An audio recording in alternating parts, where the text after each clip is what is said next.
Aurtengo sariek kontuan izan dituzte sakanari ekarpena egiten dieten proposamenak eta arreta berezia eskaini zaio ezinbestean pandemia egoera honetan egindako lanari. Hori dela eta, epaimahaiak erabaki du aurten 2 proiektu saritzea.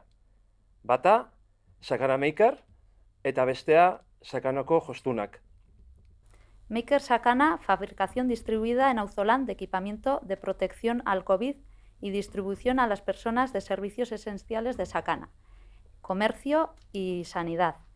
Y Sakanako Jostunak, red de 59 voluntarias costureras de todo Sakana que realizaron batas y otros elementos necesarios para el Hospital de Navarra. Zorionak eta benetan mila esker.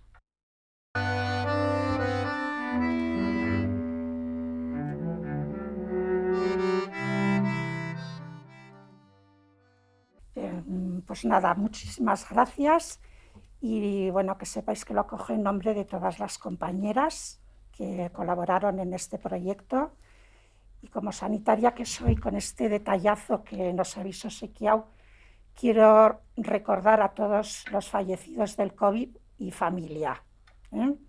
Muchas gracias de corazón, eskerrik asko a todos.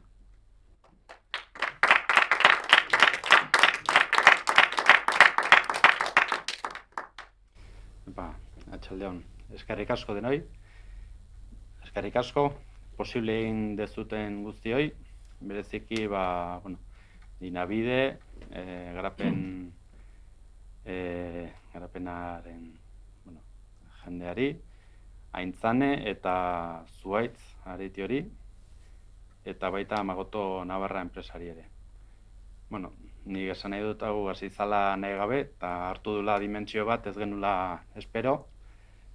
Eta, pixkanaka hasi ginen, eta hori, azkenean launtzeagatik eta hola eta, badago jendia ez gehan ezautzen eta hola, eta horrekin esan nahi dut juntatuta ze aldan egin, ezta.